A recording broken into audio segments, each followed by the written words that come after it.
World gone mad. After our characters have just gotten taken and ambushed by Ziltrumite, they are more split than ever before. 6 years later, our group struggles with who they are within Ziltrumite. Some people go to the next level to stay alive. Kezia deals with trauma from her past. People turn into who they don't want to be. And as people reflect on their past experiences to make them into who they've become now. And after over 10 years in this world gone mad, people are changed in ways that they would have never expected.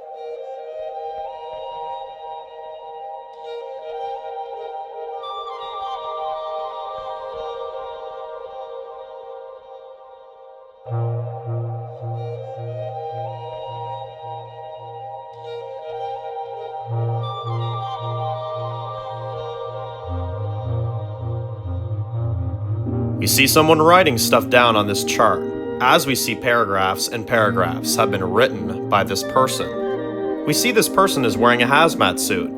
As they stop writing, they take a clock, and they set a timer for 3 hours. As we see them go back to writing stuff down. As we see the outside of a lab. As we hear screams coming from down the hall.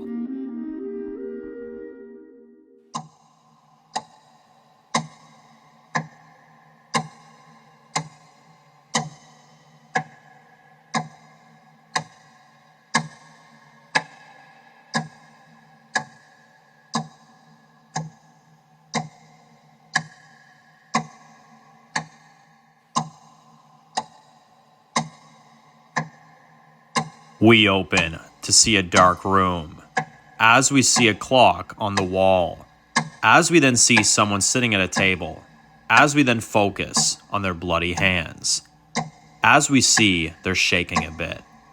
We pan up to see Haley with blood on her face, as she says, "Hey, how the hell did I get here?" She looks around this room trying to find an exit. She tries all the windows, but they're all bolted shut. She sits there as we see a big gash in her head, as she then remembers something that happened in the past. As she looks at this gash in her head, as she remembers Billy standing in front of Haley, as she yells for him, as she watches these men drag Billy out of a store, as she then yells for him, as they then knock her out. She then looks panicked as she turns around and sees people looking at her through a bulletproof mirror, as she says, "Hey, who are you? What is this place?" One of them says, "You are being kept here until the leader is ready to proceed." Haley says, "Proceed? You took my son. You bring him to me right now." The person says, "We'll answer our questions and you'll be sure to see him again." Haley looks scared and says, "You have my people. I saw them." "What are you people?" The person looks back and says something to someone on a radio, and Haley then stands there, wondering what they said to each other. As the person says, "The leader will speak with you first. If you win him over, you'll get to see your son again." Haley looks desperate and says, "Okay, so who leads you people?"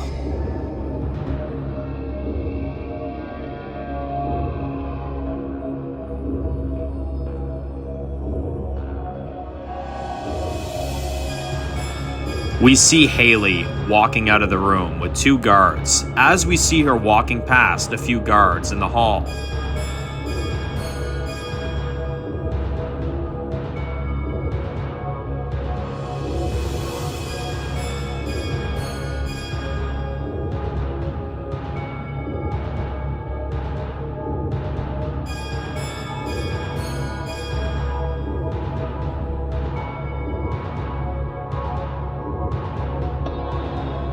as she is taken outside to a highly functioning town.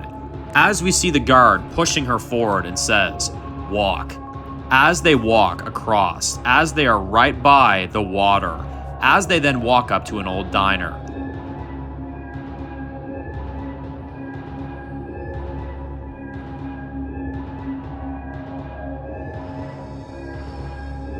As we see, they bring Haley in, and the guard says, "Last booth, our boss is waiting for you." Haley walks through, as she then hears a voice saying, "Don't be rude. Turn around, shake my hand, and tell me it's a pleasure."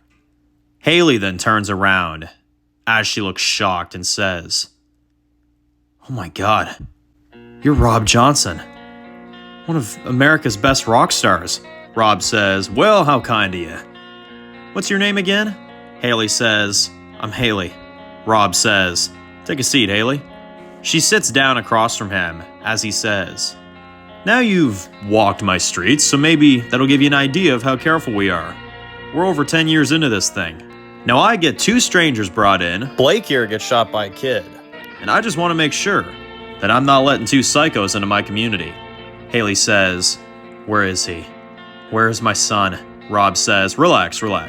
He's out back, eating ice cream." Billy walks out to them both and he says, "Hey, Mom, you gotta try this.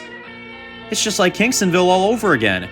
Haley smiles and hugs him and says, "Are you okay?" Billy says, "Yes, Mom, I'm fine." Rob looks at them both and says, "See, we're good people. Hell, your son shoots one of ours. In return, I give him a bowl of ice cream. Sounds pretty good to me. Now, earmuffs, kiddo. Let's cut the bullshit. We got a lot to get to. You need to know exactly who we are and what we're about. Now, I'll get you both some dinner for your troubles." Haley and Billy sit across from him as Haley says, "Are you the ones with the signs?" "I've avoided those things because they seem too good to be true." Rob says, "Well, good on you. And for your information, you are absolutely correct. See, what I have here is different. However, there's a lot more that meets the eye around here. Just like all those years ago, the news accused me of murdering one of my fans. I'm sure you heard the story. There's always another side to a story, Haley, just remember that. So since our paths have collided now, Haley, well, I think it's time I told you the truth about Ziltrumite."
Six years later, we see a campfire as we see a shadow of a woman standing over it.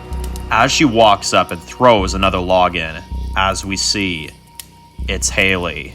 We see someone sticks an axe into a log, as we see a 11-year-old Billy. As we see him say, "Only one squirrel in the area. It's getting harder to find these things, Mom." "Mom, you haven't eaten in 2 days." Haley says, "It's okay. You need to eat. I'll starve before you go hungry, baby. Just remember that." Billy says, "No, Mom, I'm gonna split this with you, okay?" Haley says, Okay. Don't you worry, baby. We'll find something soon enough. We'll go into town tomorrow, okay? See if there's anything there. Billy says, all right, I'm gonna do my rounds before we turn in for the night. As we can see, they're struggling badly.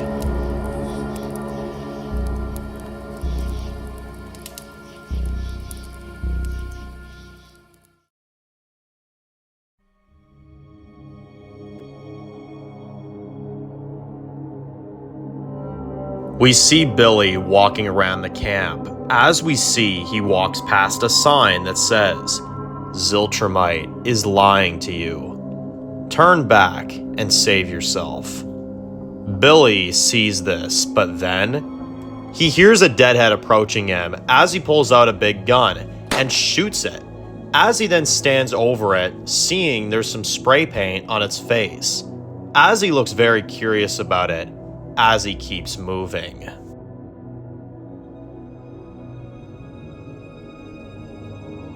We see him walk onto a big shipyard as we hear the sound of an owl. As we see the water with a few dead bodies floating inside of it.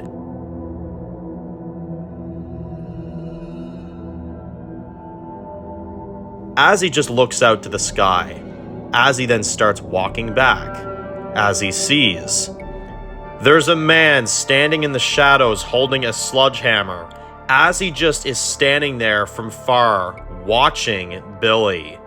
As Billy looks scared, as he just stares the man down.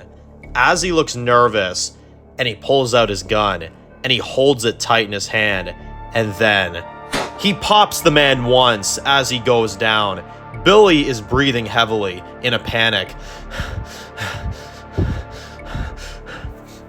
But then, as we then see the man getting up again, and then he starts walking towards Billy very slowly, as he looks scared and runs as fast as he can. Billy is running through the woods, as we then see there's another person chasing after him. And as they pull out a glowing knife, as they go after Billy.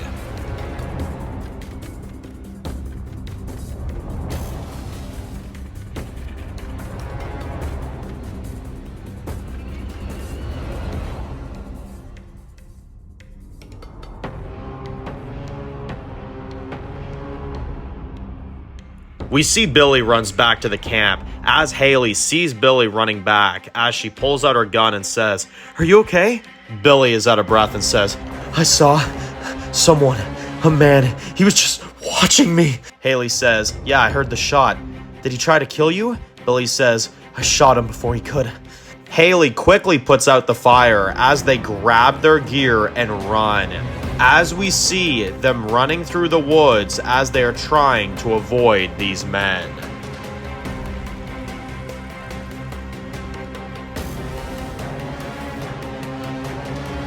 We see them running through the woods as they have to cross through this small group of cars. As Billy says, "We need to get going. There's a few more coming." Haley sees an old strip mall up the hill as they then hear these people whistling.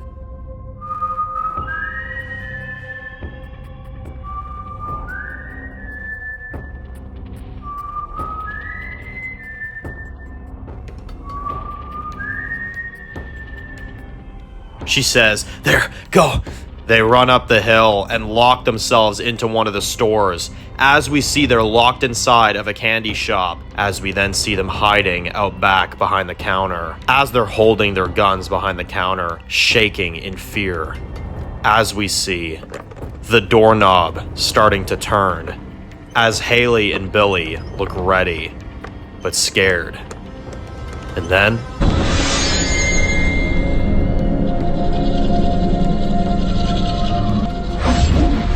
the door gets knocked down as we see the person pulls out two knives. As they slowly walk in, we see two people standing there with their weapons out. As Haley and Billy walk out and show themselves. As they pull a gun on them, as we hear one laughing, as they both take off their masks and Tom says, "Gotcha." Haley and Billy look shocked as Haley hugs them both and says, "Tom Rivers? How did you—" Tom says, "Oh, it's a long story."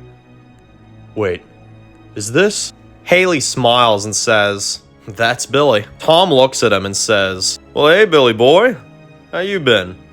Remember your old pal Tom?" Billy says, "Is that really you, Uncle Tom?" Tom says, "Sure is, kiddo. Come on, you didn't really think I died back at that bar, did you? Hey, Rivers, you got any joints? The little lad here deserves one after the little scare stunt we did on him there." Rivers says, "No!" Tom says, "What? He's old enough now. Come on, he's got to be like, what, 10 now? I mean, what kid didn't start smoking when they were at least 10? Haley just gives him a look. Tom reads the room and says, "All right, maybe another time."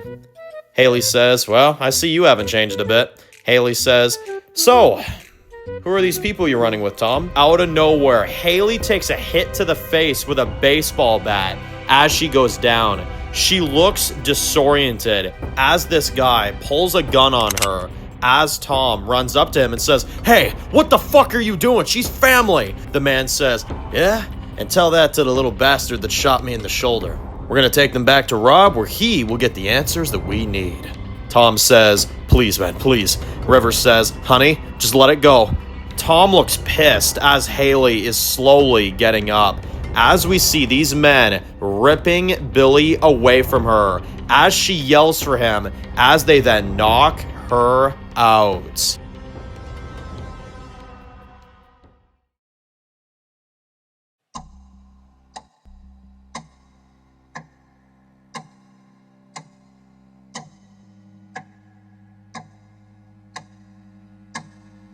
Later on, we see the gash in Haley's head as the soldiers are looking at her through the glass as she says, "You have my people. I saw them." "What are you people?" The person then hears Rob says, "Bring our new arrivals in. I'm at the diner." This kid is already getting into the damn ice cream. He's gonna have a fucking sugar rush by this point. As the person says, "The leader will speak to you first. If you win him over, you'll get to see your son again." Haley looks desperate and says, "Okay, so who leads you people?"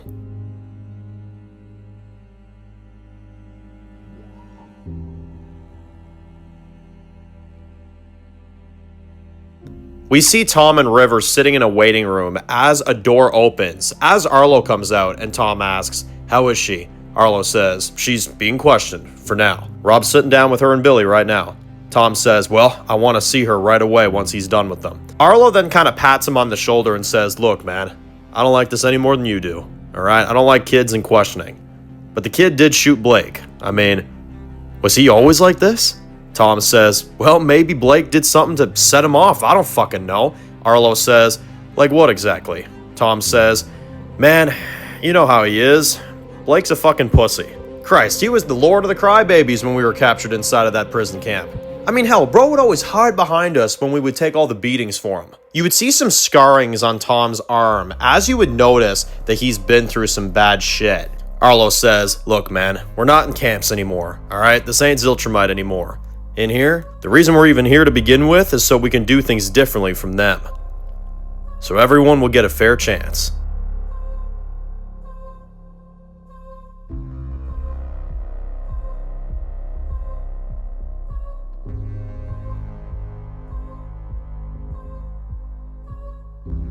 As Rob says, "So since our paths have collided, Haley, well, I think it's time I told you the truth about Ziltrumite."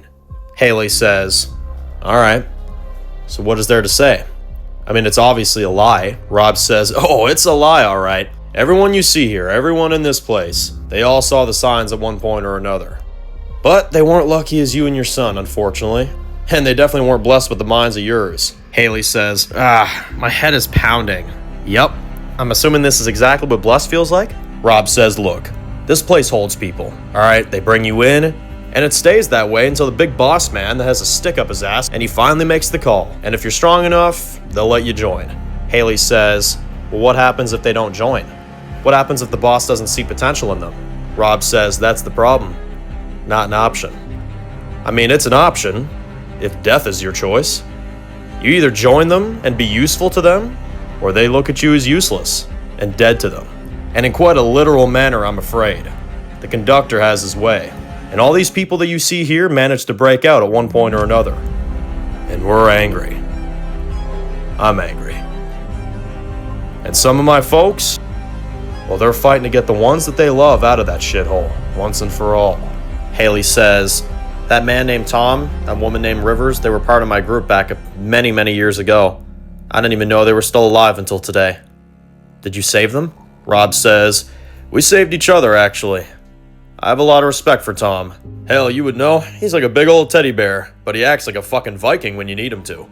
Billy says, so when do we get to see him? Rob says, well, just enjoy your meal, as long as we promise that maybe the way that we met each other is behind us, alright?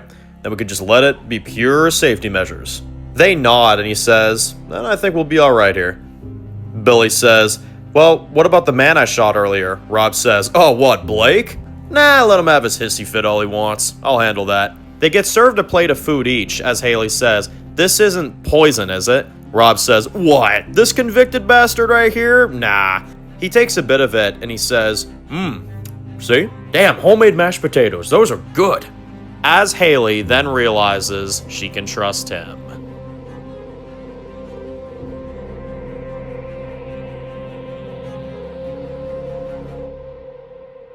We see Haley and Billy walking out of the diner as we see the guards are just letting them roam free now. As we see Billy says, I shot him, Mom. I had to. He looked like he was going to attack me. Haley says, I don't care. I'm just glad you're safe. We'll deal with that Blake guy on our own terms. Billy says, I haven't said this in years, but Mom, I'm full. Stuffed, actually. Haley says, yeah, I almost forgot what a hot meal was like. Never thought we'd have one again. We see two guards walking up to them as they take off their masks, as we see Tom and Rivers. As Tom says, you guys make out okay? Billy says, yeah, the rock star fed us. Is he really a rock star? Tom says, was. He had great music beforehand. Unfortunately, the media tried to take him down, tried to ruin his reputation, but as you can see, the news was a bunch of bullshit. He's one cool-ass dude. Honey, would you take Billy to him and Haley's new place? I want to talk to Haley alone for a minute. Rivers says, sure, come on, kiddo. Whoa, you've doubled in size. As we see them walk off.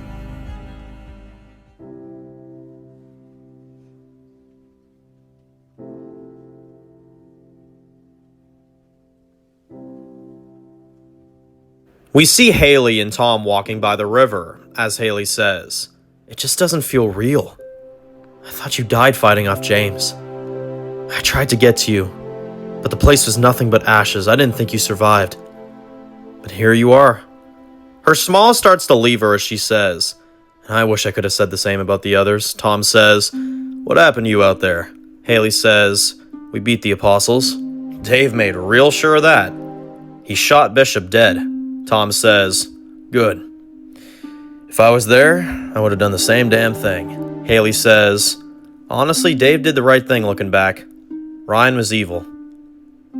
She looks sad and says, it was hard out there, not gonna lie.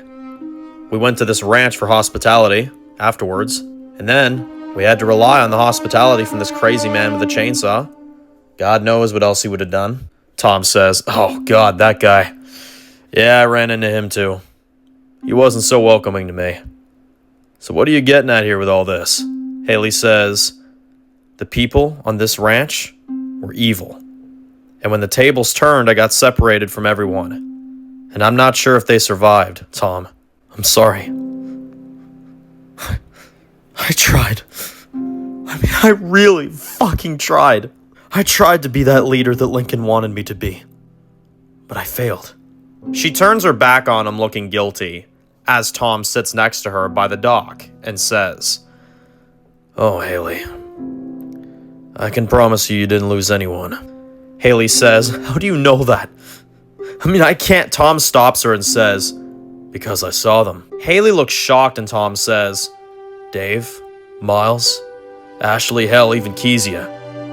They're all there. Haley looks surprised and happy and says, what? Are they okay? Tom says, there's a catch to it, okay? You see, they're all living in the big city. Haley says, wait, what? Then what are you talking about? Tom says, It means they're captured by Ziltrumite. They got him. Every last fucking one of them. Yeah, looks like my family weren't the only fuckers that had the brilliant idea after Kingstonville to follow those signs that were clearly a trap. Haley says, I knew there was something off about that place. I knew it. I felt it in my gut. That's why I told Billy not to go there. Hell, that's why I didn't bring Billy there all those years. You don't think I wasn't tempted? Hell, trust me when I say I was tempted. It got hard out there, but I never once attempted to get there, because I knew there was something off with that place. Hell, there were times we'd go almost a week without eating, and I never once bought into those signs. You know how hard it was to turn that down? But I did. Tom says, everyone's still in there. Last I saw, they're not doing so hot, Haley. They're being kept in labor camps, working hard, trying to hold out as best as they can. Haley then says, so why aren't you and Rivers in there with them? Tom says, we broke out. We had some help on the inside. And Rob, Arlo, Blake, everyone you see here broke out of that prison together. They're all ready to fight back for what they did to them and the people that they took from them. And I'm here to get my daughter and your people out. This commander, he's a real smug motherfucker. Played me like a fucking fiddle. And I've gone against him face to face. He's got every single one of them under his boot. Now, Haley, I'm gonna be straight with you here. This commander ain't like the Bishop, or the Vipers, or even the old school Dave with his wannabe samurais. It's much, much worse. Haley says, that's impossible. I mean, the Queen had a city. If we could take care of that, we could definitely do that type of thing again. Tom stops her and says, yeah, and they had one city. These people have places outside of the city. Little outposts here and there, a moving train. There's even word of some kind of expansion outside the fucking province. And it looks like they're pursuing that pretty goddamn quickly. There's no way of beating them. I've been trying to find a way for us to beat them. But I still got nothing. Haley says, there's no way. Tom says, yeah. I was at one of their trading posts. That's where they took my family. I met a real nice guy there named the fucking conductor. I like to call that one the prick with the funny accent. Haley says, what did you do to him? Tom says, oh, I gave him a well-deserved punch-a-roll. Went down fast like a fucking bag of potatoes. He smiled at me fast, and then he ruined my life. I still remember these words he said to me after it all happened. He looked at me straight in the eyes and he said, welcome to Ziltrumite. And that's how it all started. And that's why we're doing what we're doing. To get the people that we care about back. Our people, Haley. Haley just gets up in a rush and Tom says, what are you doing? Haley is walking down the dock as she says, we took on a queen, took down a bishop. Now let's go get us a fucking commander.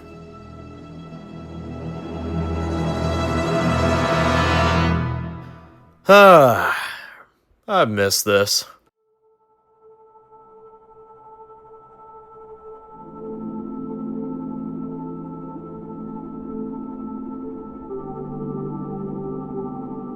We then see Blake walking up to a house. As he is still holding his shoulder in pain, he knocks at the door. As a man opens it, and it's an older man, and he says, Jesus, son, who'd you piss off this time? Blake says, hey, Dad, can I come in?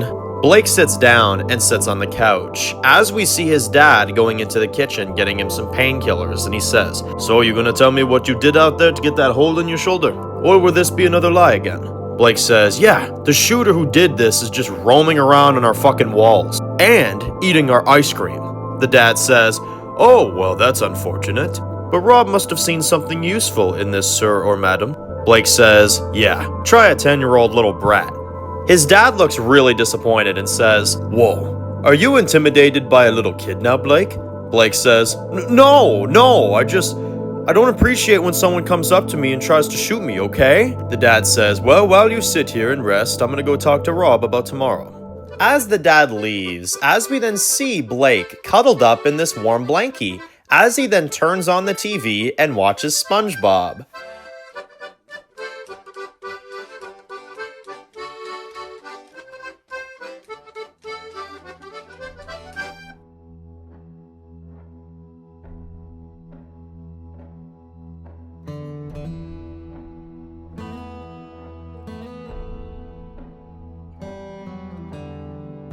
We see Haley walk out of her new place, as we see her walking down the town of Halliburton, as we see Rob walks up to her and says, "Good day, Mrs. West." "Oh, is it Mrs. West or Haley? What do your folks usually call you?" "Trust me, I don't like calling people by a name they don't want to be called by. My manager used to do that. Always used to fuck up my name. Guy was a bitch." Haley says, Haley is fine, yeah. "So what's on the agenda today?"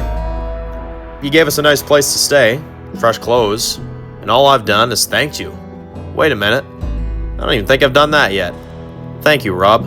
Rob says, "My pleasure. However, today is a big day, but I'm not going to ask you to get involved if it's something you don't want to get involved in." Haley says, "I'd like to help. Any way I can." Rob says, "Great. Well, we'll go over that later. For now, I was just about to get some lunch." Arlo walks up to them and says, "Lunch? Are we going to Tommy Boy's Pizzeria and Joy?" Haley says, "Wait, what did you guys come up with this time?" Rob says, "Well, how about we show you?"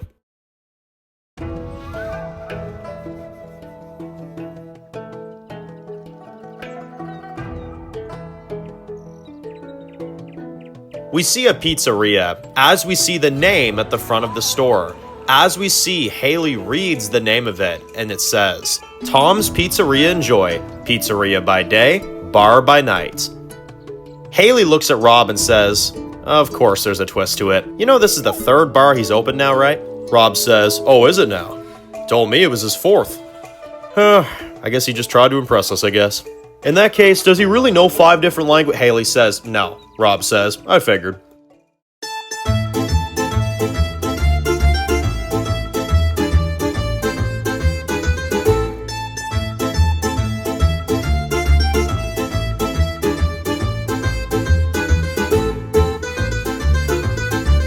They walk in, as Tom says, "All right there, shut up, Felipe, I'm getting to it, bud." As we see Tom turns around, as we see he's wearing a Kiss and Cook cooking apron, as he says, "I'll get your order in a second." He runs out back to his manager and says, "Okay, I need a pizza with..." He just looks down at him, and he says, What's the problem there, bud?" His manager is laughing at him and says, "What's with that apron there, son? You trying to get them to like you or something?" Tom says, Yeah, we'll talk about that later. All right, look, the boss man is on his way here for his pizza, all right? If I don't have his bullshit Hawaiian pizza ready within the next 10 minutes, I have a feeling that my regrets and promises are going to be shoved straight up my asshole with a fucking twist to it, okay? Now get to making." Tom walks out and says under his breath, "Who the fuck even wants pineapple on pizza, goddammit? Fucking shit, fucking cocksucking nasty-ass pizza." Tom then puts a fake smile on and says, "All right, holster your tits there, Robbie Gin John Johnson. It's coming." Tom hears the bell going off and says, "Ah, fuck, I forgot to get the fucking bastard. Shit, get out of my way."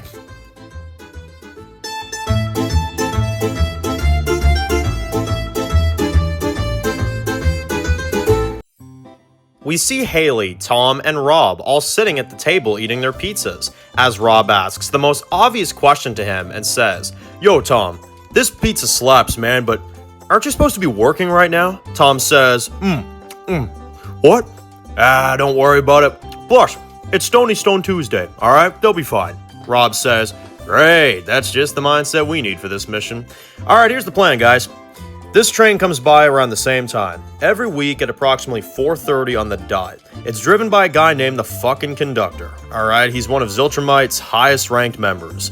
We take him out. We take the train out. It's gonna hit the commander really goddamn hard." As we see Tom eating, as he stops and says, "Man, he's not the only one that's hard right now. God damn, this is good. Man, my pizza boner is a rock. This is definitely sticking on the menu."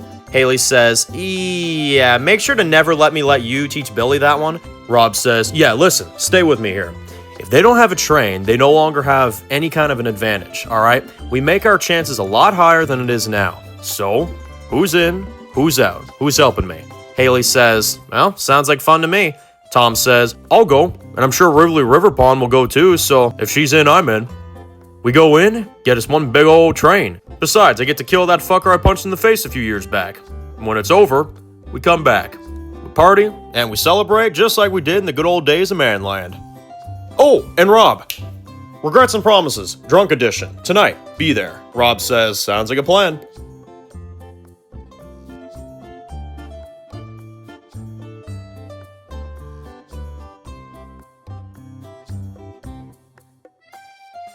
We see Haley and Rob walking the streets as she says, "So are we really going to take this train on with only a few of us?" Rob says, "We'll take Arlo, Blake, maybe Felix, maybe Carly, some of the others with us.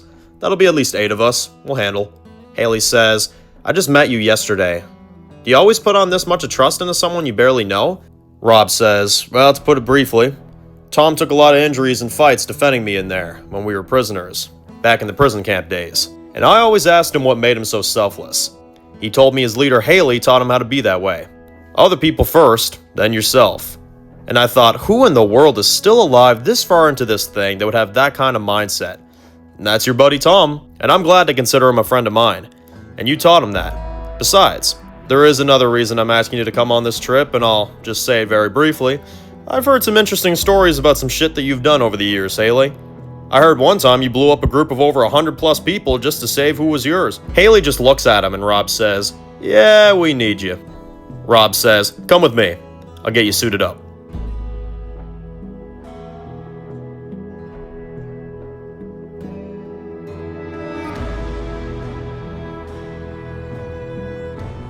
We see Haley loading a pistol as she gets a new biker outfit. As we see Rob, Haley, Tom, Rivers, Arlo, Blake, and a few others all getting suited up, as Arlo says. "So we know precisely where this thing is going to be at." Rob says, "I got it covered. I wrote the location down on a map. As long as we're there before 4:30, this will work, alright?" They all walk out together, as Haley hangs back and says, "They look up to you. I see it on their faces." Rob says, "Yep. You know." He walks up and grabs a set of keys and says, "I did have something for you to use on this little trip."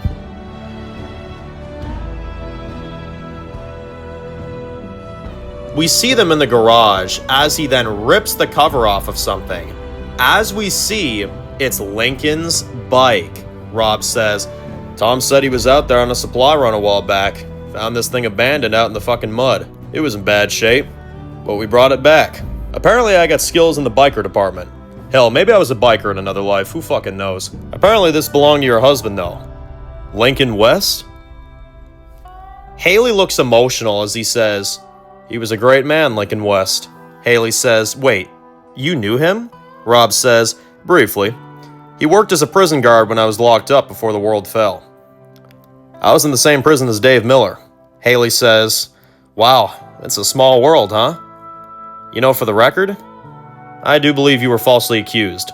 Me and my husband heard that story on the news about the fan that tried to kill you. I mean, it was obviously self-defense." Rob says, "Thanks, Mrs. West. I wish more people thought so, but I guess it doesn't matter anymore now. So, you ready to rob a train?" Haley says, "They have my people. The only thing I hope for is that they realize that they let in a pack of wolves into their house. And they just don't know it yet."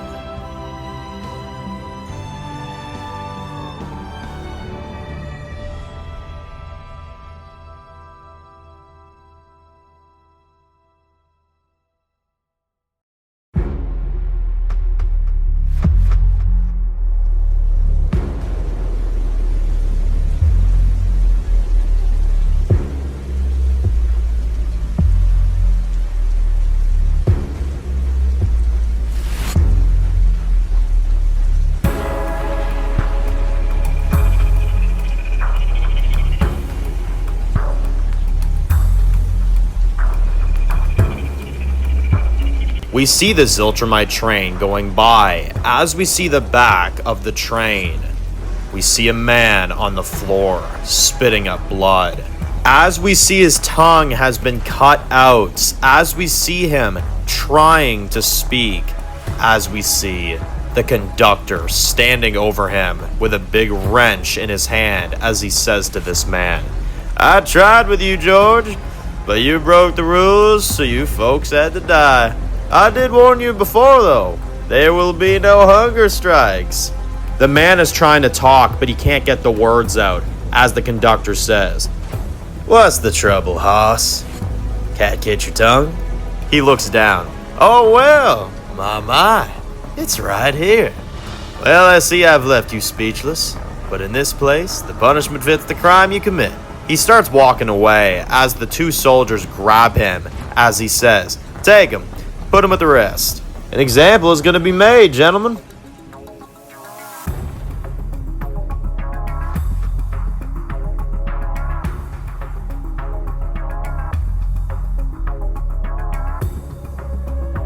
We see this train stopping at this internment camp as we see the prisoner gets thrown out of the train and onto the ground.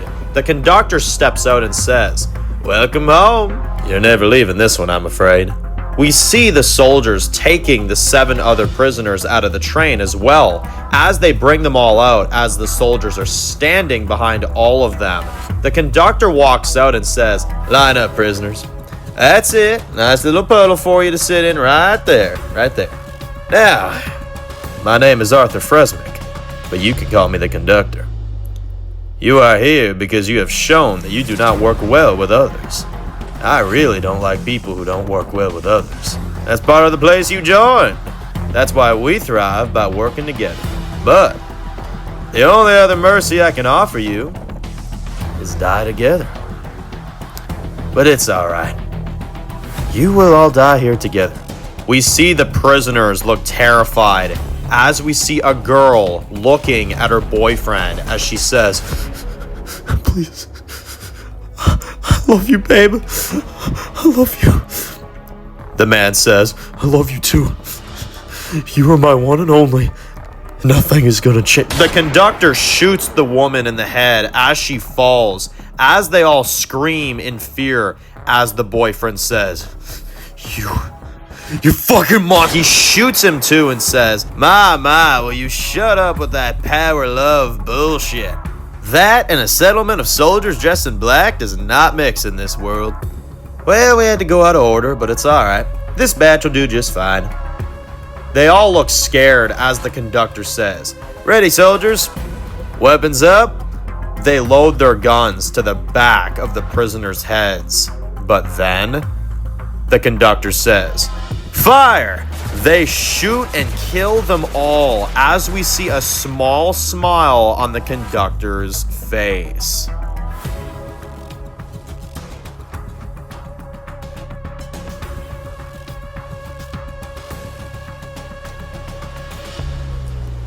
But then, we see from a distance up a big hill far out, Tom and Arlo are watching down at this with binoculars as Tom says, "There's the fucking bastard right there." Arlo says, "How many did they kill?" Tom says, "I'm seeing 7. Although there's at least 30 plus soldiers down there." Arlo says, "All right, we call it in. We'll bring what we can." Tom radios in, "Rob, you copy?" Rob says, "I copy you, Tom. What's the situation looking like?" Tom says, "Not good. Southern Smiley Tits over there just gunned down a group of prisoners." Wait. Rob says, "What is it?" Tom says, "There's another vehicle approaching." As we see the conductor standing over the dead prisoners, as he sees the vehicle approaching and says, "Captain is here, folks. Make sure to make them welcome." The vehicle stops as we see some soldiers get out, and they open the back door for this person as we see them step out of the vehicle. We see Tom and Arlo from a distance as Arlo says, "Can you see who it is?" Tom says, "I don't know, I can't tell." As we then see through his binoculars, the captain is Kezia. As we see her get out, as she walks up to the scene dressed in black armor and says, "I cut my lunch short for this, Arthur. I knew I'd find you like this." The conductor says, "Well, aren't you just a ray of sunshine? Captain, we have a handful of people here who just don't like the rules I'm putting into place, and well, that makes me very angry." Kezia says, "Yeah, that's why he sent me out here instead of coming out here himself. Frankly, I didn't want to do this." The conductor says, "What? You here to babysit me or something?" Kezia says, "I'm here for the rest of the week. Commander's orders." The conductor says, "Oh, and I'm willing to bet you just love taking orders from him." As Tom sees her and says, "That fucking bitch," Arlo says, "Is that the one that..." Tom says, "Yeah, that's the one." Arlo says, "All right, look, just relax, okay? I know they have your daughter, all right, but we got to be smart about this, okay? Tom," Kezia says, Come on, gentlemen. Take these corpses out to the chipper. Arlo says, Tom, just listen to me, all right? Tom turns around and says, Captain Taylor is why my daughter is gone. He picks up the walkie and says, Rob, we're heading back. We'll hit him when the train takes off. They turn off the radio, but then 2 soldiers sneak up behind them and tase them both as Tom and Arlo go down, as we see Tom's vision in a muffled voice as we see the soldier says, let's get them back. The conductor will want to see them.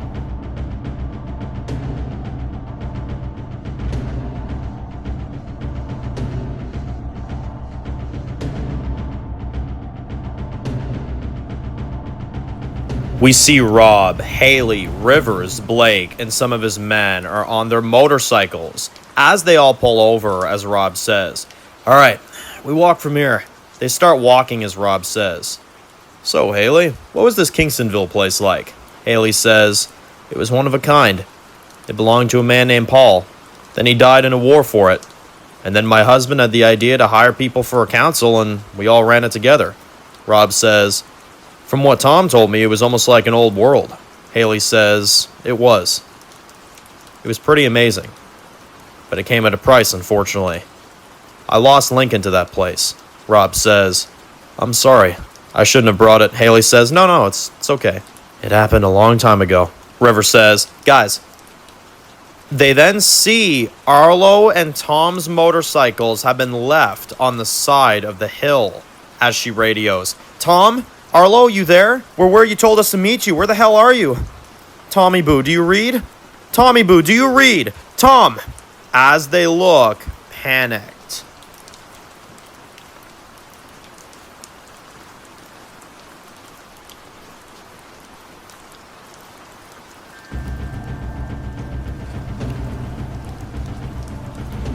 We then zoom into the labor camp as we see the cameras go all the way to the basement, as we see Tom and Arlo are handcuffed together to a pipe, as we see Ziltrumite soldiers across the room watching them, as Tom says, No, not again. This can't be happening again. Arlo says, whatever they do to us, we can't tell them the plan. This needs to happen with or without us. Tom says, yeah, it will. As we see Captain Kezia Taylor and the conductor walking into the basement together, as Tom just looks at Kezia with pure anger, as the conductor grabs a power drill and walks up to them both and says, well, long time no see. And the commander didn't believe you were still alive out there. But I told him. I knew my instincts were right. And here you are. Here you are in the flesh. So, you worthless little pieces of shit. What brings you back here so soon after your departure? Tom laughs and says, well, it looks like I'm not done with you yet. The conductor says, well, I would say the same, lumberjack. But now that we have you here, I have been so damn curious. Where's he been hiding? Tom says, who? The conductor says, well, the rock star himself, Rob Johnson. You all got out together, right? Well, I'm just itching to find out how you pulled something like that off. Tom says, if you think that I'm gonna... He stabs Tom in the leg as he screams out as Arlo says, hey, don't! The conductor says, oh, I think you're gonna tell me. Very valuable information you're hanging on to there. And I unfortunately am not authorized to let you go until I have that information that I want. Or that the commander wants. And besides, we're just catching up. I wouldn't want to end things too soon. Now I'm going to ask again. Where's the rebellion been hiding? Where's the home base of the people that have been having the spray-painted signs on my roads? I'll have you know the shit drives me crazy. Tom looks angry and says, you really think that this is going to get the information you want out of me? The conductor says, it's mighty fine with me. I don't mind the company. Besides, one of the best things about the world being the way it is, Tom, we got nothing but the time in the world. Tom spits in his face as he laughs and says, well, it's just a damn stalling tactic on your behalf. 'Cause sooner or later, you won't be able to resist.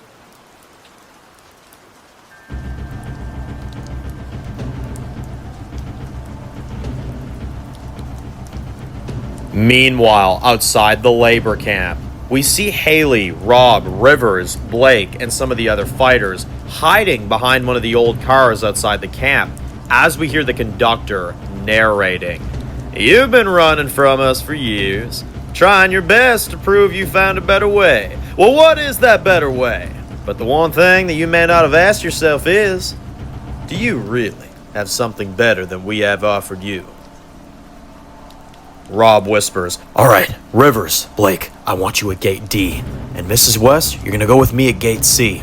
Haley says, how do you know about all this? Rob says, because my people and your old pal Tom, we were held here a long time ago. So I kind of know this place in and out by now.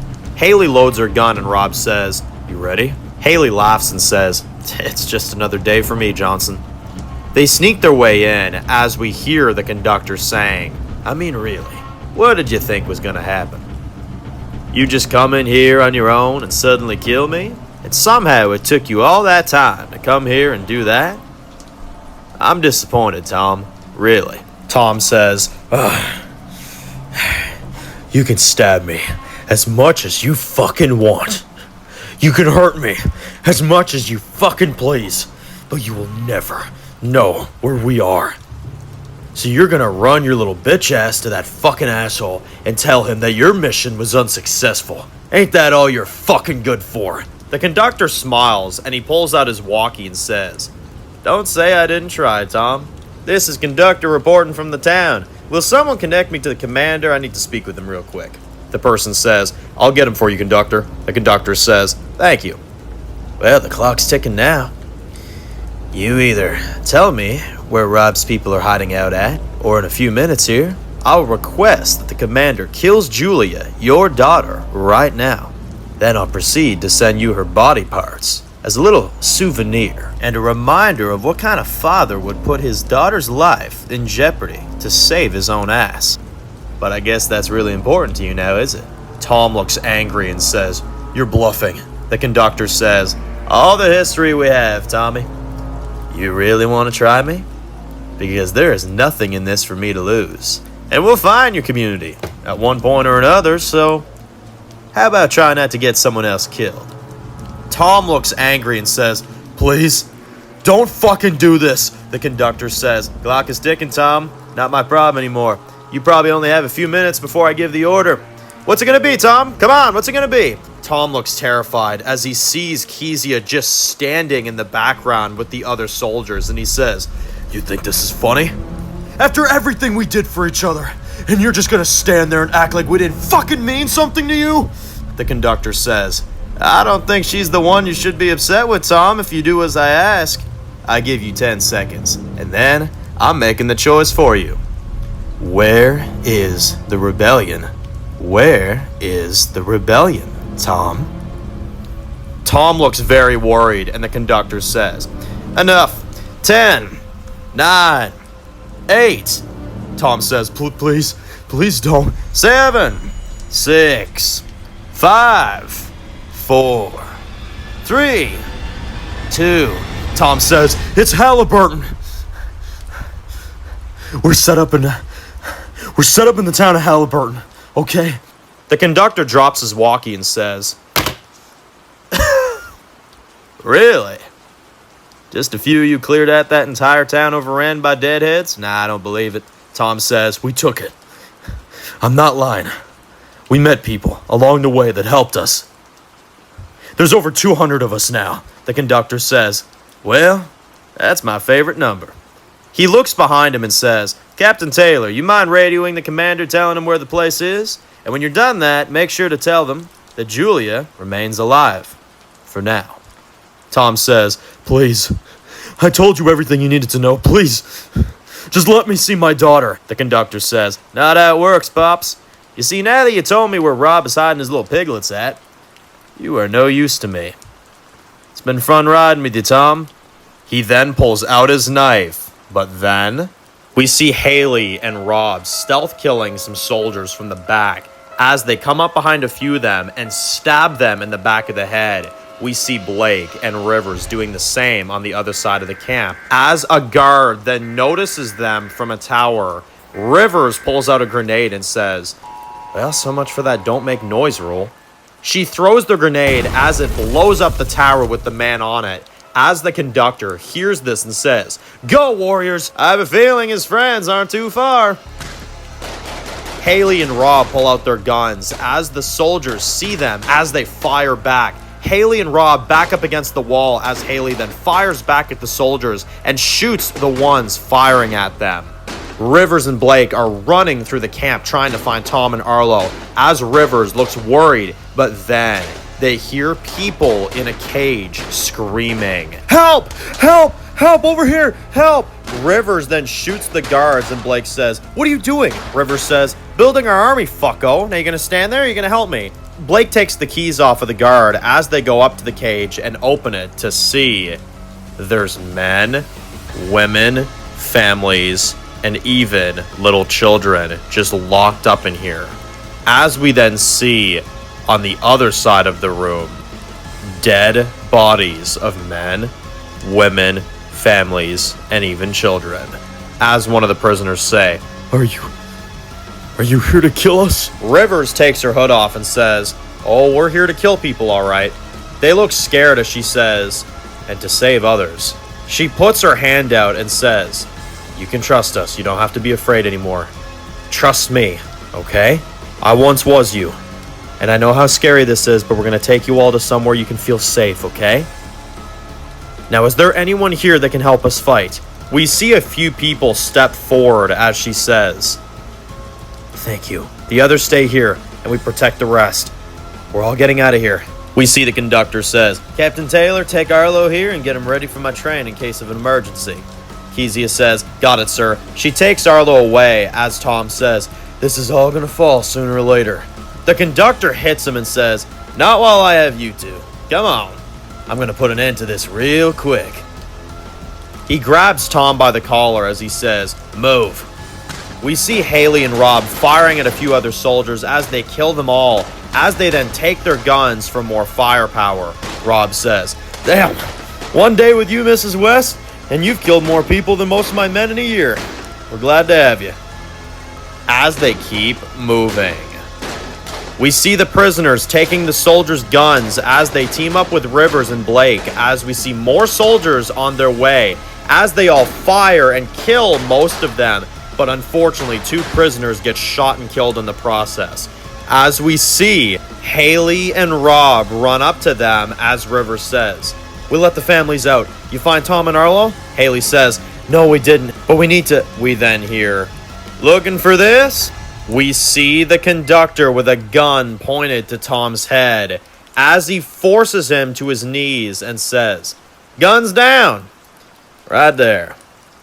Right there in front of you. Get on your fucking knees, or I will kill this big ginger right here. Right now." River says, "Tom?" Tom says, "It's okay, River Lake. It's okay." The conductor says, "Rob Johnson. It's been a while. You look good. So this is where you been, huh? Hiding out in Halliburton? Spreading propaganda?" Rob says, "Who the fuck told you that?" Tom says, "I'm sorry, Rob. He was gonna..." The conductor says, "Don't say a fucking word. It doesn't really matter anyway. You all die here." He looks at Haley and says, "Whoa, I never seen this one before. You seen her before, gentlemen? What's your name, darling?" Haley says, "Haley West. Now I suggest you remove the gun away from his head and tell me where you've been keeping my people all these years." The conductor says, "Haley West? Holy hell! It's a small world after all. She does exist, gentlemen." I mean, I thought your people were just talking smack, but... Oh, I've heard a lot about you. Wow, all these years? I thought your people were just talking about a dead woman. Life's funny that way. Well, Mrs. West, I will have you know that your people have been well cared for. Well, at least the ones that are left." Haley looks angry and he says, I'm sorry to meet face to face under these pretenses, but I have all the information I need. So I have no use for any of you now. Gentlemen, we're gonna kill everybody here today as a message to the others on rebelling against this wonderful community called Ziltrumite. Then, I'm gonna take Mrs. West here to the big city to meet the commander himself. I'm sure he's gonna want to meet her. Haley says, "Hey, listen, I'll go with you, alright? If you just let my people live, okay?" The conductor says, "So the rumors are true." She tries to act like she's the boss even though she isn't. Her people aren't lying after all. He loads the gun at Tom's head and says, "Any last words for your people? You may want to say them now." Rivers looks worried as the conductor says, "Make it fast." This is the... Out of nowhere, some of the Ziltrumite soldiers are getting shot. Rivers throws a knife at the conductor as he then ducks, and he then starts getting shot at as he then runs for cover. Both groups start firing at each other. As we see, there is one Ziltrumite soldier at the top of the hill that is firing down at the rest, trying to kill the conductor. Haley sees this and wonders who they are. But then, as we then see the conductor runs with some of his men, and he says, "Ready to train! We're getting the fuck out of here, gentlemen. I do not want to get shot today." His men start getting shot and killed. As we see this soldier on the top of the hill seems very persistent to kill him.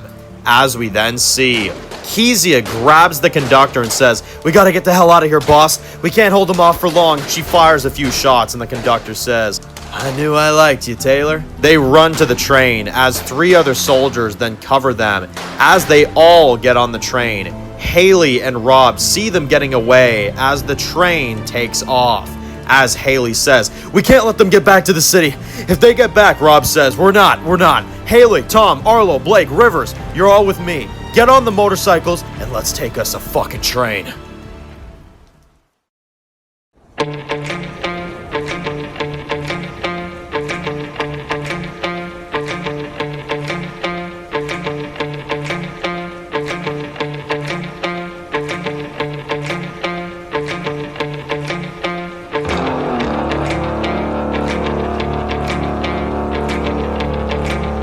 We see the conductor inside of the train, as we see one of the men driving it as he says, "The sons of bitches took our last damn post! We need to get back, inform the commander on this. We got valuable information on these people today."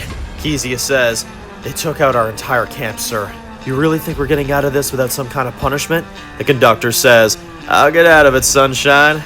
I always do." Kezia says, "Don't call me that." The conductor says, "Oh, I'm sorry, you black cloud of death? How's that sound?" Kezia says, "Just shut up." She looks out the window. She then says, "Arthur?"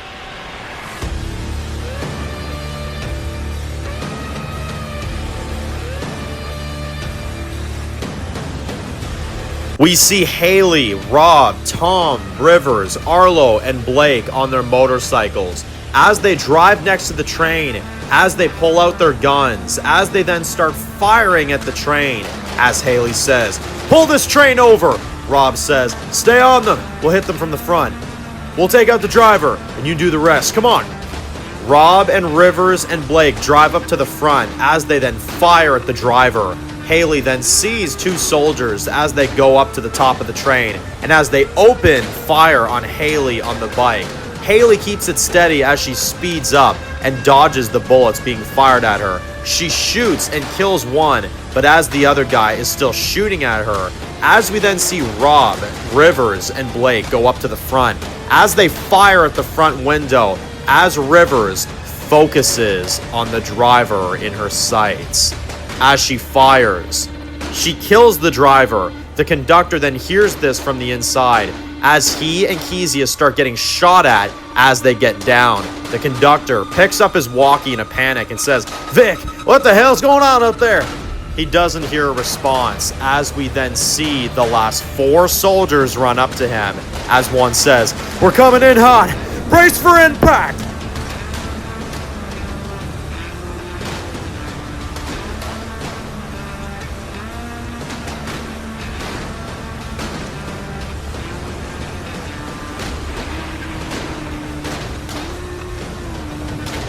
Haley sees what's happening as she tells everyone to back up.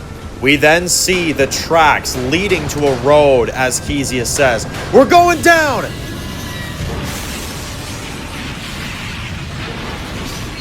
As we then see the train breaks off as it crashes on the road. Arlo says, "Holy shit." Rob gets off his bike as he reloads his gun and says, "Check for survivors. Shoot to kill."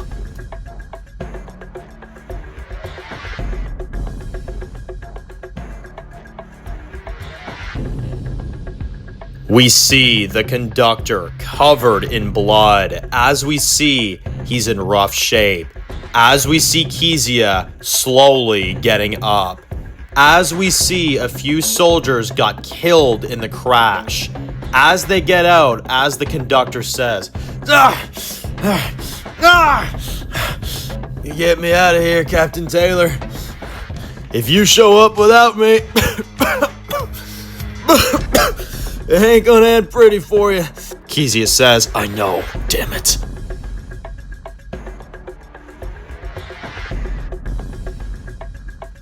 The conductor, Kezia, and a few soldiers run out of the train as we see them come out with their guns. As Haley says, "We have survivors!" We see the groups then firing back and forth as our group takes cover behind the train as Haley reloads. But then Haley sees Kezia in the group and looks very confused.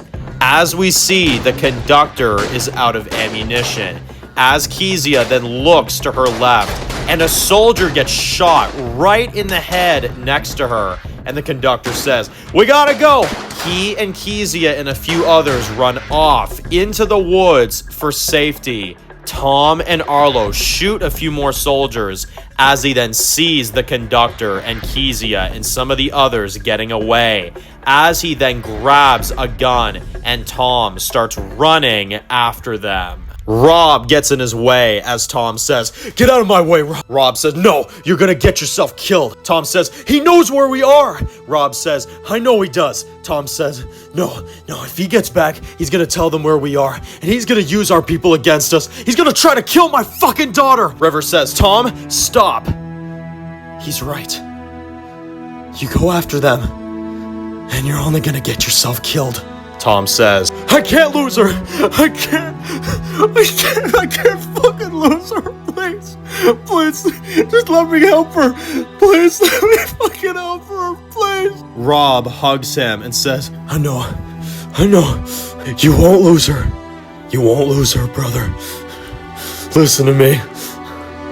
I will do everything in my power to make sure that the rules that those people make do not live on.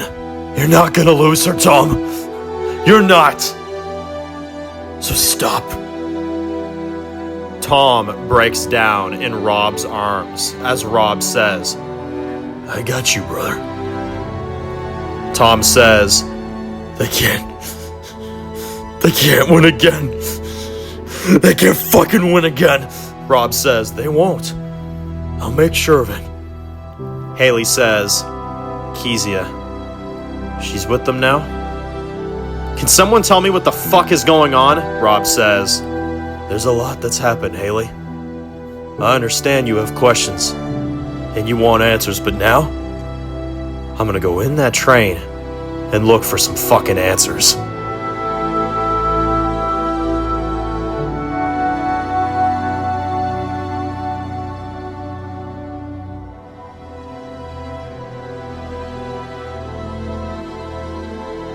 They all enter the train together, as Rob says, "Look out for broken windows and glass. Watch your step in here." They search through the train, as we see Haley and Arlo, as they discover the restaurant that they had inside. As we see the lights flickering, as we see some dead bodies, and Haley says, "There was people still in here. We did this," Arlo says, "or we saved them from a life that they didn't want. And if they did, they were living in a fantasy." Haley says, I had that once. I lost it. Rob says, guys, come take a look at this. Haley and Arlo walk up to the others as Rob is holding a journal that has a bunch of information written on it. And as we see, written on the front page of the book, Ziltrumite train 1 of 4. As Haley and the others see this, as they look panicked, Tom just walks out of the train in frustration as Haley says, No, this isn't possible. There's more of these? Rob says, we only hit 1. Arlo says, fuck! Rob looks at them and says, we didn't do shit here. We started something. Nothing more. They all look worried as Rob says, let's get back home. We're gonna need to get ready. We gotta be ready. We gotta be ready for Arthur to retaliate.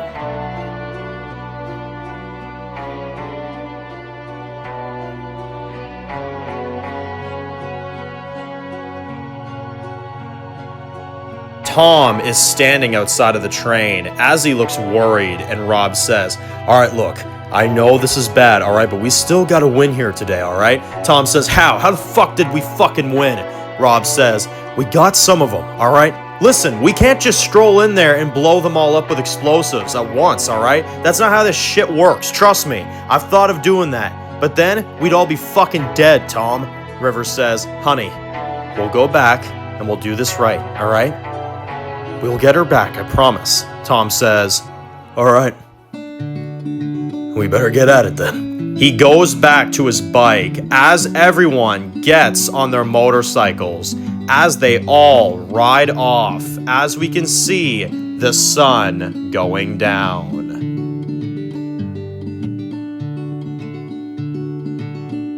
Your heart's on the loose. You rode them sevens with nothing to lose. This ain't no place for the weary kind. You called all your shots, shooting a ball at the corner truck. We see Haley, Rob, and the others getting back. As the night sets in, we see the night going by. As we see Tom and Rivers looking discouraged. As we see them drinking at the pizzeria. As Tom says, after all this time she was still alive out there. I couldn't do anything to Rivers says, hey, this isn't on you, all right? You couldn't have, Tom says. I told the conductor where we are. Rivers says, what? Tom says, he had me. He had me and Arlo hostage. And he was gonna kill me. And I could tell. And I honestly didn't care. But then he told me he had access to her. That he was gonna instruct that the soldiers back in that city would execute my fucking daughter. My Julia. And I knew he wasn't bluffing. But I had to do one thing in order to make sure that my daughter's life, our daughter's life, wasn't taken away from us. Rivers says, you told him where we are. Tom says, I had to. I tried to go after him. I couldn't lose another child again. I tried to go after him, but you all stopped me. And you shouldn't have, because now he knows exactly where we are. And it's all my fucking fault. Rivers puts her hands on his face and says, stop it.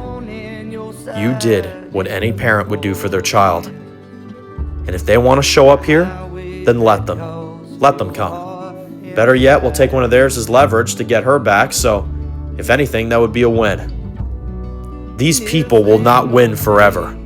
We just need to hang on a little bit longer. Tom says, that's the thing, River Lake. Life has always just been a ticking bomb. And we're all just standing around waiting for it to blow. And when that sun comes up tomorrow, I will be grateful that we even get to live another day. Arlo peeks his head in and says, hey, you two okay? Rivers says, yeah, fine. What's up? Arlo says, Rob and the others are all gathered up at the dock. Little group meeting we're having. If you want to come. Rivers looks at Tom and says, "We're right behind you." Tom looks completely lost as he takes a swig of liquor and says, "All right, let's go."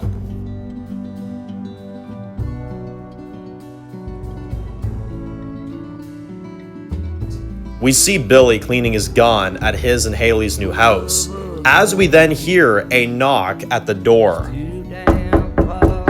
We see a woman walk in as she says, "Hi, I'm sorry. I didn't know you guys got this house." Billy says, "It's okay. Who are you?" The woman says, I'm Marissa, Blake's girlfriend." "You're the new kid, right, Billy?" Billy says, "Yeah, that's me. I'm sorry about what I did to your..." Marissa says, "Oh no, it's okay. I get it. You were just defending yourself, as they told me." "Well, I'm very happy you're here. It's been a while since this place has had some new faces." Billy says, "So what happened to the people that lived here before us?" Marissa sits next to him as she says, "They died. Not so long ago." Billy says, "Who killed them?" Marissa says, "Some very bad people. People who don't work so well with others." Billy says, "Wow, doesn't sound like such a safe place to me. I mean, if people just get killed like nothing in here, then how can it be a safe haven?" Marissa says, "Kid, you're not safe out there. You're not safe anywhere." Billy looks confused and says, "Because I'm in here?" Marissa says, "I didn't say that. You can try to trick yourself that you are, but eventually denial will catch up to you, kid. And you won't have to be safe anymore because safe won't matter." Billy looks a bit on edge as she says, "Anyway, I hope you and I can be great friends. I just live a few doors down. Call me if you need anything, and I mean anything." She just smiles and walks out the door as Billy puts his gun back together, looking suspicious. We see Haley walks past her outside as Haley walks inside and says, "Well, I see you're already liked around here." Billy says, "Yeah, I guess I just have that affection on people. How'd it go, Mom?" Haley says, "Maybe I'm not gonna lie to you. I think you're old enough to know the truth. It went rather terrible. You remember all your old friends from Kingstonville?" Billy says, "Are they alive, Mom?" Haley says, "Every one of them by the sounds of it.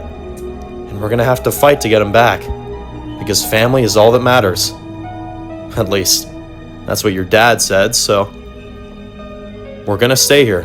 I don't know if it's only temporary or if it's gonna be a permanent situation, but we're staying." Billy says, "It's okay. I like it here. Feels like a real home for once." Haley says, "All right. Well, I wanted to tell you first because we're going to a group meeting. And I think you're old enough to finally come. Know everything we're going to be doing. I think you're ready, son." Billy says, "Yeah. Okay. Let's do it."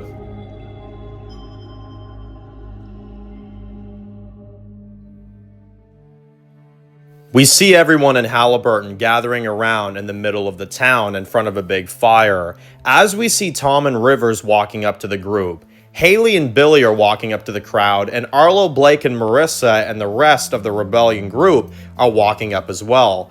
As Rob looks at them and says, "We've had our first encounter against Arthur and some of the Ziltrumite followers. Now I know you have questions, and I'm here to give them to you. You may have heard talk about this, and it's true. They know where we are, and that is not anyone's fault, and I don't want anybody to say it is. I do not want you to look at this as a defeat. The very opposite, in fact. This is step one of several steps to lead us to the conclusion that we are expecting to get out of this, because we will get out of this. Because we will get the justice that we have worked so hard to get. This here is Haley West, former leader of Tom's group, and I would argue still the leader of Tom's people. Please make her and her son Billy welcome." They applaud her as he says, "Haley's people, They're still in there. Just like ours. At least a lot of them are. Her family. And a lot of your families lost so many years to this cult of a civilization that makes you believe that their way is the only way, and that if you don't bend the knee, if you don't serve to this fucked up crusade, then you are useless to the world itself. When in fact, that is not true. If you defect, that means only one thing, that you have a good heart and you have perseverance to do the right thing. And for those people that choose that place instead of their freedom, do not blame them. No, because some of those people just want a safe place regardless of what the hell it may look like. And that's okay, because we will show them the right way. We see Arthur, Kezia, and some of the remaining soldiers running through the woods as we hear Rob saying, "We are not the ones that are running. They may think we are. But do you see me running? Haley, you running?" Haley says, "No." Rob says, "What about any of you? Are you running?" Nobody says a word, and Rob says, "Exactly. Because they are. Me and my people saw them today, and when it came down to the very end, they ran. And that's all they do. Run from their problems, run from reality, and run from the fucking truth. And you don't get the truth with them. They will burn your name just like they burned themselves the second that they created that place. So if you will stand with me in preparation of what this cult-like mindset military is going to be serving us next, I thank you all for standing for what you believe in. And together, we will take care of these runners and killers and not only show the others what they are, show themselves what they are. Now who's with me?" He puts his gun up in the air and he says, "For the rebellion!" As we hear the crowd say, "For the rebellion!" Rob turns to Haley as we see they give each other a nod of respect.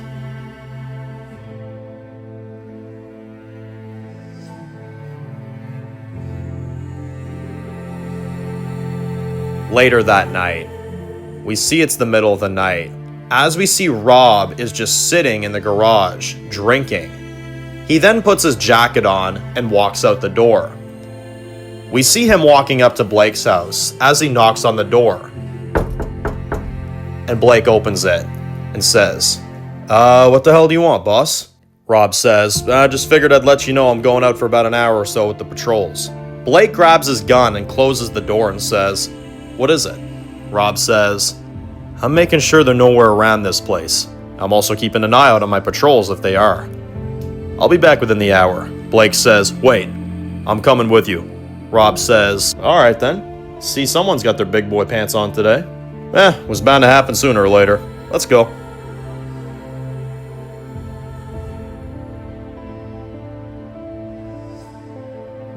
We see Haley is fast asleep, as we see she's finally able to sleep after all this time.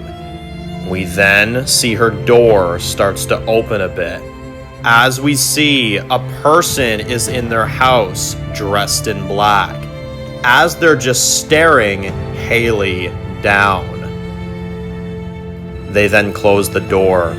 As Haley then moves, as we then see she's just changing positions, as this person almost woke her up, as they then slowly move to the other room. But then they see an old bag in the hall. As this person ruffles through it, they search through their things to find an old photo of Lincoln, Haley, and Billy in front of their house at Kingstonville, looking happy. As this person sees this and puts the picture back in the bag, they then decide to take their weapon and walk out of the house.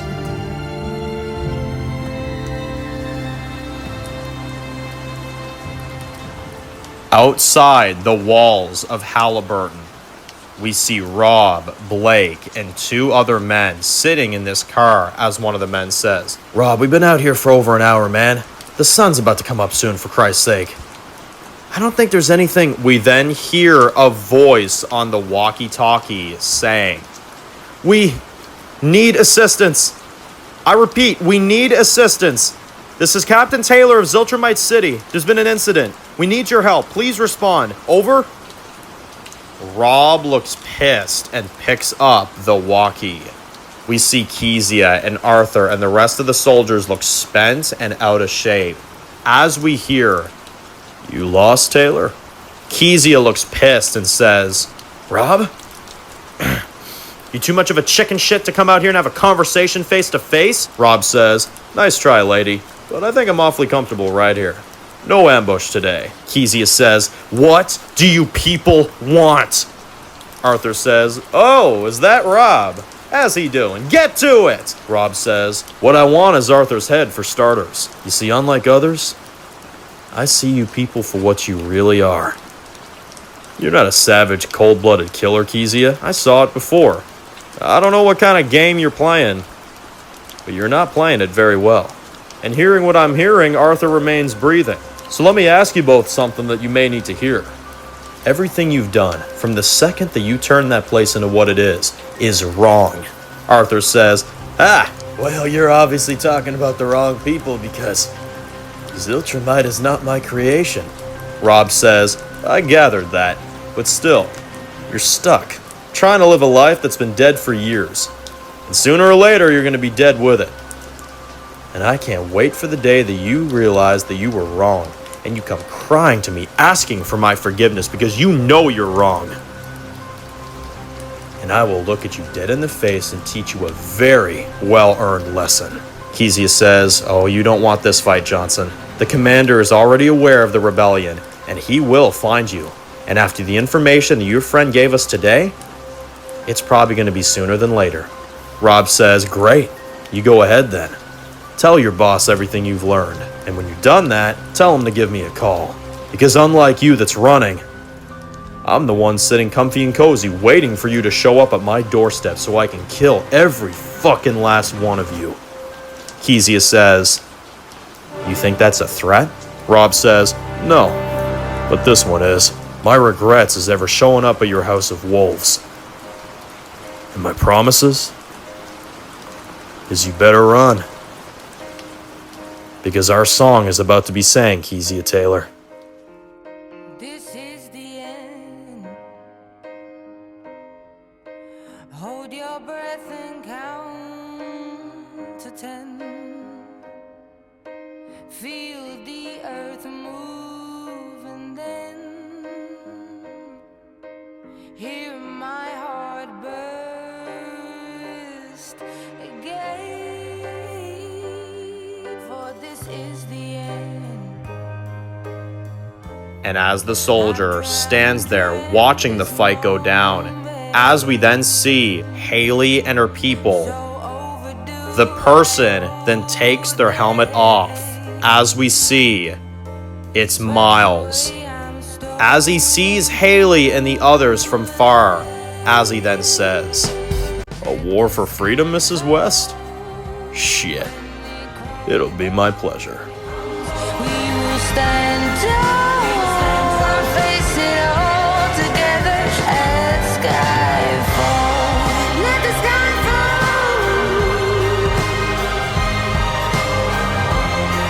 We'll stand tall at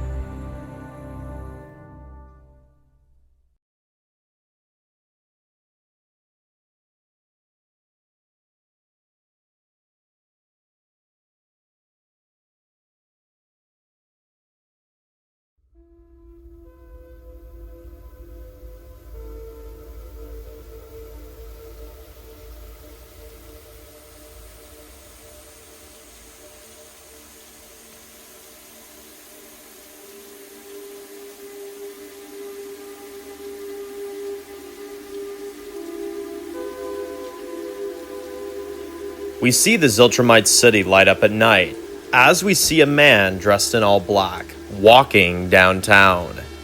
He stops on this little overpass to look out at the water. We then reveal it's Dave. He looks rather depressed and defeated as we see him walk across the overpass.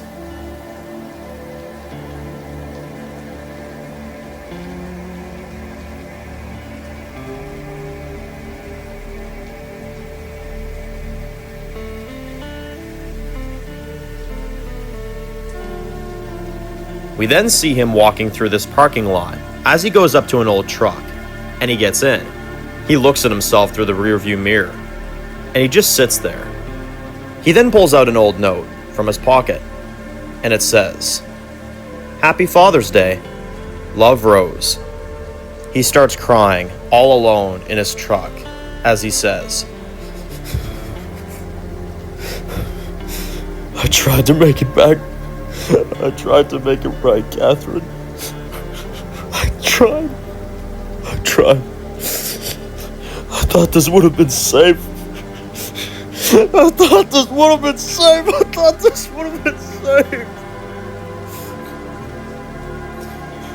If I would have known if I knew what this place was, I shouldn't have done it. I know I fucking shouldn't have. I fucking told myself I shouldn't have. I mean, I was so close. I was so fucking close to saying the hell with it. I'm so sorry, baby girl. I'm so sorry.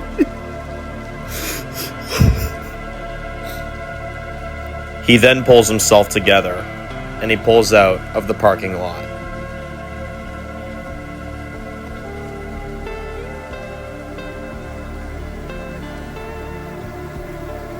We see him driving his truck down the road, as we see soldiers guarding every single street. As we see this place is heavily guarded. Dave then pulls over on the side of the road and he parks the truck. He steps out, as we see him walking up to a bar. He walks inside of the bar, as we see he goes over and sits down. As he's waiting to get served, he then hears the bartender says, Well, if I didn't know any better, I'd say your first name is Depression and your last name is Midlife Crisis. As we see, it's Mr. Sunderland from Kingstonville. He looks at Dave and he says, Holy shit, Mr. Miller. I don't mean to be that guy or anything, but you look like a fucking right mess, my friend. Dave says, Yeah, I've had better days. Mr. Sunderland says, So what are you having, your usual? Dave says, Yeah. Thanks, Mr. Sunderland. He gets his drink ready as he says, Dave, my man, you're breaking my fucking heart looking like this. And I've had less sympathy for bloody dogs, mate. I don't mean to pry, but what's going on with you? Dave says, It's my daughter's birthday.